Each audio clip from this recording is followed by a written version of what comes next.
Ladies and gentlemen, you want to change your life, it starts with controlling your mind. I don't care how smart you are, how talented you are, how much potential you think you have. If you can't get a grip on your thoughts, you will always feel stuck, anxious, and reactive. Here's the truth. Your mind is the control center of everything you do. Every action, every word, every decision starts with a thought. Most people let their minds run on autopilot, reacting to emotions, fear, social media, past failures, like a toddler driving a race car. Chaos. Your brain is wired for survival, not success. It scans for danger, rejection, failure. That's why it talks you out of hard things, convinces you to hit snooze, procrastinate, doubt yourself. Not because you're weak, but because it thinks it's protecting you. But here's the good news. Default doesn't mean destiny. You can rewire your mind, train your thoughts, and everything changes. You stop overthinking and start executing. You stop doubting and start deciding. You stop replaying failures and start rewriting stories. It starts with awareness. Catch yourself in broken thought patterns. I can't do this. I'm not good enough. Pause. That's not fact. It's a story. Challenge those thoughts like you'd challenge a lying friend. Replace them with truth. I've done hard things before. I don't need to be perfect. Just keep going. This isn't toxic positivity. It's taking back the steering wheel. When your mind is in control, your life aligns. You stop chasing quick fixes and start building foundations. This takes practice, daily, mental reps. Meditate, journal, visualize. These aren't fluffy habits. They're tools for clarity and strength. When your mind is clear, the noise of doubt and fear quiets. You trust yourself again. You show up with confidence, even when things go wrong, and they will. You don't spiral. You reset, learn, rise. Controlling your mind doesn't mean never feeling fear. It means moving forward anyway. This feels scary, but my goals are bigger. That's unshakable power. Don't wait to feel ready. Start now. With one thought, 5 seconds of courage. The moment you direct your thoughts with intention is the moment your life shifts. Success isn't luck, it's strategy. Choose thoughts that pull you forward, remind you who you are, what you're capable of. Want to win? Start here. Control your mind, and everything else falls into place. Your words aren't just sounds. They're tools, weapons, blueprints for reality. What you say, you believe. What you believe, you become. Most people talk without thinking. I'm not good at that. I'll never afford that. They don't realize they're programming limitations. Every time you speak, you reinforce a message. Are you reinforcing problems or solutions? Lack or possibility? Your mouth moves you forward or holds you back. Track your words. Catch yourself speaking fear. Then flip the script. Replace I can't with I'm learning. Replace I'm stuck with I'm growing. Speak goals, vision, discipline, not fake positivity, but intentional language that builds the life you want. The most important conversation is the one you have with yourself. Change that, and your life follows. Money isn't just numbers, it's emotional. If you don't control it, it controls you.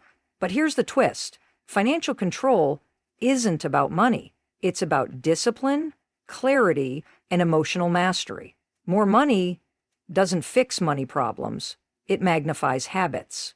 If you can't manage 100, you won't magically manage 10, 0. The issue isn't income, it's behavior, and behavior comes from belief. What's your money story? Scarcity? Guilt? Face it. Stop avoiding your finances. Track spending. Budget, not to restrict, but to free yourself. Pause before buying. Do I need this, or is this emotional? Money isn't evil, it's a tool. Use it strategically. Save, invest, plan for fun without wrecking progress. Financial control isn't perfection, it's intention. Small shifts compound. Consistency builds freedom. You won't always feel like doing hard things. Emotions are signals, not orders. Successful people aren't more motivated, they act despite how they feel. Fear? Move with awareness. Resistance? Keep going. It means you're stretching. Emotional control isn't denial, it's discipline. Feel the fear, then act anyway. Confidence comes from action, not the other way around. Discipline isn't punishment, it's freedom. It's choosing long-term gain over short-term comfort. Motivation fades, discipline stays. Build routines, show up when it's hard. Every time you follow through, you reinforce self-trust. Start small, be consistent. Discipline creates the life you dream about, not through grand gestures, but daily choices. Your environment shapes you. Surround yourself with growth, not gossip. Protect your energy. Curate inputs, podcasts, books, people who challenge you. Upgrade your space. Inner environment matters too. Thoughts, beliefs, standards. You don't rise to goals, you fall to systems. Design an environment that pulls you forward. Success is a formula. Control your mind, mouth, and money. Master these and you stop reacting. You create. Train your thoughts. Speak with intention. Manage money strategically. It's not about intensity, it's repetition. Some days you'll nail it, others you'll fall short. Progress, not perfection. You don't need more time or approval, you need a plan. This is it.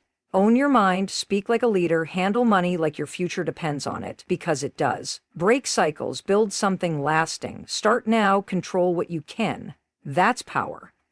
That's how you win.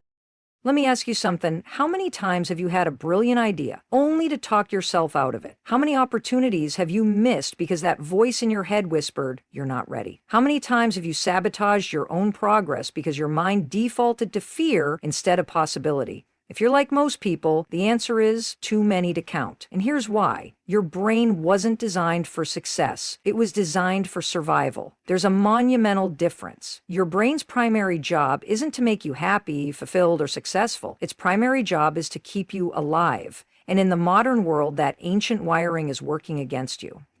Think about it. Your brain would rather you stay in a miserable job than risk the uncertainty of chasing your dreams. It would rather you avoid difficult conversations than face potential. It would rather you hit snooze than wake up early to work on your goals. Why? Because to your primitive brain, uncertainty equals danger, discomfort equals threat. And growth? Growth feels like risk. So unless you intervene, unless you take deliberate control, your mind will keep you small, safe, and stagnant. But here's the life-changing truth. You are not your thoughts. You are the observer of your thoughts, and that distinction is everything. Right now, you might be thinking, but my thoughts feel so real, so automatic. Of course they do. You've been practicing them for years. Every time you've told yourself, I'm not good enough, you've strengthened that neural pathway. Every time you've thought this will never work, you've made it easier for that thought to return. Your mind is like a well-worn path in a forest. The more you walk it, the clearer and more automatic it becomes. But here's the game changer. You can carve new paths. You can train your brain to default to power instead of fear. And it starts with awareness, the simple but profound act of noticing your thoughts without becoming them. Most people go through their entire lives never realizing that their thoughts are optional. They believe every fear, every doubt, every self-limiting story their mind creates. But you're going to be different. Starting today, you're going to become a detective of your own mind. You're going to catch those automatic thoughts. I can't do this. Who am I to try? It's too late. And you're going to interrogate them. Ask yourself, is this thought true? Is it helpful? Is it moving me toward the life I want? If not, you have the power to change it. And this isn't about positive thinking. This is about accurate thinking. Let me give you an example. Imagine you're about to speak in public and your mind says you're going to embarrass yourself. Now, you could try to cover that with, I'm the greatest speaker ever, but your brain won't believe that. Instead, try this. I feel nervous, and that's normal. I've prepared, and I can handle this. See the difference? One is denial. The other is empowerment. This is how you rewire your mind, not by slapping on affirmations you don't believe, but by challenging distortions with truth. When your mind says you'll fail, you respond, failure is feedback, and I can learn from anything. When it whispers, you're not enough, you counter, I'm growing, and that's enough for now. This is mental discipline in action. And just like physical discipline, it's hard at first, but gets easier with practice. Now, let's talk about fear.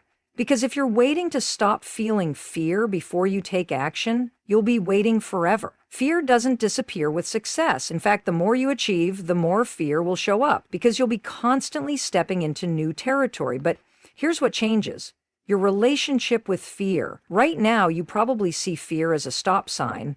What if you started seeing it as a compass? What if, instead of thinking, this feels scary, so I shouldn't do it, you thought, this feels scary, so it probably matters. That shift alone will change your life. Because the most successful people aren't fearless, they're fear alchemists. They take that nervous energy and channel it into preparation. They acknowledge the fear, but don't obey it. They feel the doubt, but take the step anyway. And every time they do this, they strengthen what psychologists call self-efficacy, the unshakable belief that you can handle what comes. That's the real goal, not the absence of fear, but the presence of trust in yourself. Let me be brutally honest. You will never control your mind by accident. It must be an intentional daily practice. Just like you wouldn't expect to get fit by going to the gym once, you can't expect mental strength from occasional effort. This is why meditation isn't some mystical practice. It's mental weightlifting. It's the practice of noticing when your mind wanders into worry and gently bringing it back. That repetition is what builds focus. Journaling isn't just writing, it's creating space between your thoughts and your reactions. Visualization isn't daydreaming, it's pre-programming your nervous system for success. These tools aren't optional if you want to master your mind. They're essential. And the best part, they take less than 10 minutes a day. The question isn't whether you have time, it's whether you're willing to invest in the most important asset you have, your mindset. Here's what happens when you commit to this practice. First, you start catching your self-sabotaging thoughts faster. Then, you begin changing them in real time. Soon, you notice that situations that used to trigger you don't anymore. You'll find yourself responding instead of reacting. You'll start seeing problems as puzzles. You'll feel fear, but move forward anyway. And eventually, this is the magic. You'll develop what can only be called mental immunity. The same setbacks that would have crushed you before become speed bumps. The same criticisms that would have derailed you become data. You become unstoppable, not because circumstances change, but because your capacity to handle them does. But none of this happens by accident. It happens by design. It happens because you decide every single day that your mind is your most powerful tool, and you treat it as such. You don't feed it negativity. You don't let it run unchecked. You train it like a champion trains their body, with consistency, respect, and relentless effort. And when you do this, something extraordinary happens. Your external world begins to reflect your internal discipline. Opportunities appear. Relationships deepen. Your career accelerates, not because the universe magically changes, but because you do. When your mind is clear, your decisions are sharper. When your mindset is strong, your actions are more intentional. And when your thoughts are disciplined, your life becomes an expression of your highest potential. So let me ask you, what thoughts are you tolerating right now that are holding you hostage? What mental habits are keeping you from the life you deserve? And most importantly, what will you do about it starting today? Because here's the truth. You don't need more motivation. You need command. Take control of your mind, and you take control of your destiny. The question is, will you let your thoughts run you, or will you run them? The choice, as always, is yours. The most dangerous lies aren't the ones others tell us, they're the ones we tell ourselves.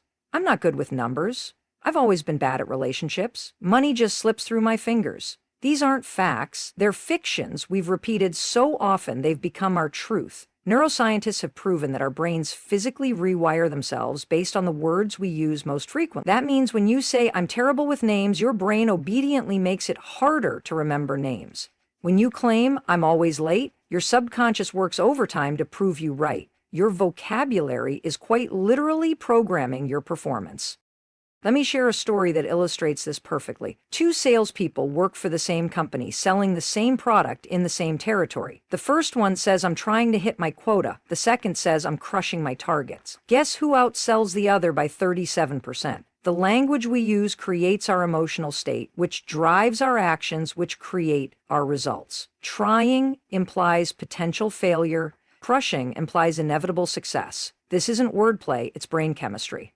When you say, "I'm trying to lose weight," your brain hears, "I might fail at losing weight." But when you say, "I'm becoming healthier every day," your brain starts looking for ways to make that true. Now let's talk about the most destructive word in the English language, just. I'm just a secretary. I just want to get by. It's just a hobby. That tiny word is the atomic bomb of self-sabotage. Every time you use it, you diminish your value, your dreams, and your potential. The moment you say just, you've given yourself permission to be mediocre. But here's what happens when you eliminate it. I'm the backbone of this office. I'm building financial freedom. I'm developing my passion into a business. Feel the difference? That's not just semantics. That's personal transformation at the molecular level. The wealthiest, most successful people in any field share one linguistic trait. They speak in declarations, not doubts. They don't say, I hope business picks up. They declare, I'm attracting ideal clients every day. They don't whine, why does this always happen to me? They state, I create my own luck. This isn't about lying to yourself. It's about leading yourself. Your words are the marching orders your subconscious follows. Give it weak, wishy-washy language, and it will deliver weak, wishy-washy results. Give it bold, specific commands, and it will move heaven and earth to make them real.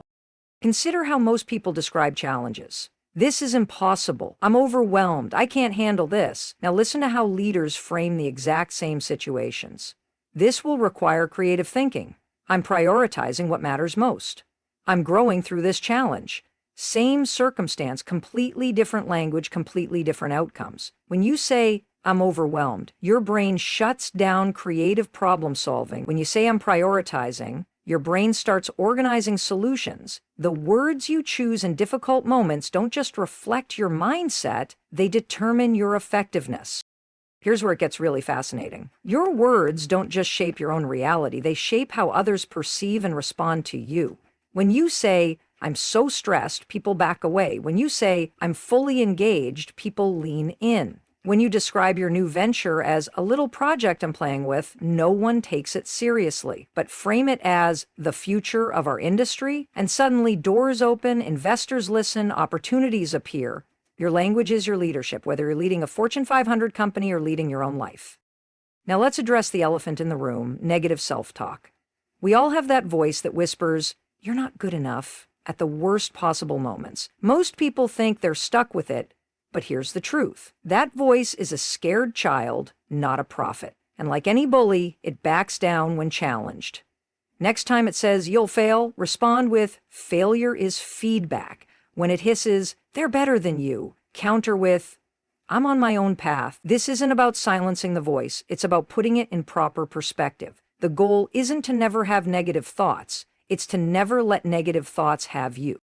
The most transformative language shift you can make is from I have to I get to. I have to go to work becomes I get to provide for my family. I have to exercise transforms into I get to strengthen my body. This simple change activates gratitude instead of resentment, opportunity instead of obligation, and gratitude isn't just a nice feeling, it's a success accelerator. Research shows people who practice grateful language are 25% more likely to achieve their goals. Why? Because what you appreciate appreciates. Let's talk about apologies specifically, how most people over-apologize in ways that erode their confidence and credibility. Sorry to bother you. I'm no expert, but this might be a stupid question. Every unnecessary apology is a tiny surrender of your power. Now, I'm not saying don't apologize when you've actually wronged someone, but most sorries aren't apologies. They're permission slips to take up space in the world. Replace them with thank you for your time, or here's what I think, or simply silence. Women especially are socialized to over-apologize. One study found women apologize 50% more than men for the same behaviors. That's not politeness, that's programmed self-diminishment.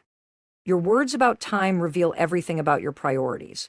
I don't have time is the great lie of our age. The truth is, it's not a priority. When you say, I don't have time to exercise, you're really saying, my health isn't a priority. When you claim, I don't have time to read, you're admitting personal growth isn't a priority. This isn't about guilt, it's about honesty.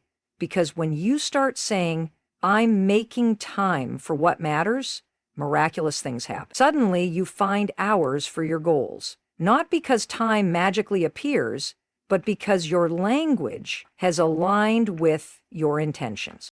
The words you use about money are especially powerful. They can literally determine your net worth. Say, money is tight often enough, and your subconscious will ensure it stays that way. Complain, rich people are greedy, and you've psychologically blocked yourself from wealth.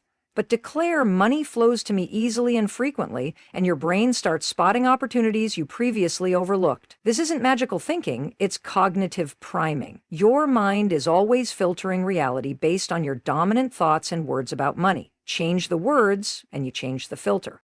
One of the most damaging phrases in our culture is, I can't afford it. It's a lie we tell ourselves that keeps us stuck in scarcity. The truth is almost always, I'm choosing to spend my money differently. That simple reframe moves you from victim to owner of your financial decisions. Even better is asking, how could I afford it, which activates creative problem solving instead of resignation. Millionaires don't have some magical money tree. They have a different money vocabulary that keeps them focused on solutions rather than limitation.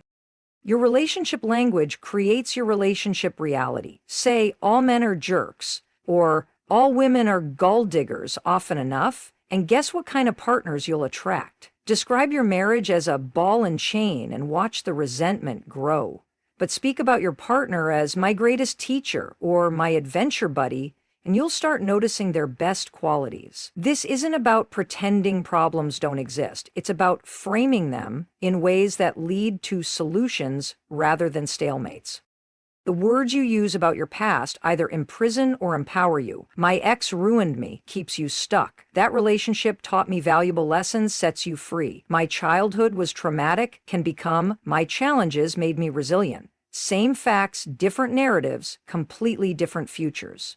Psychologists call this reframing, and it's one of the most powerful tools for emotional freedom. You can't change what happened, but you can absolutely change what it means, and that changes everything.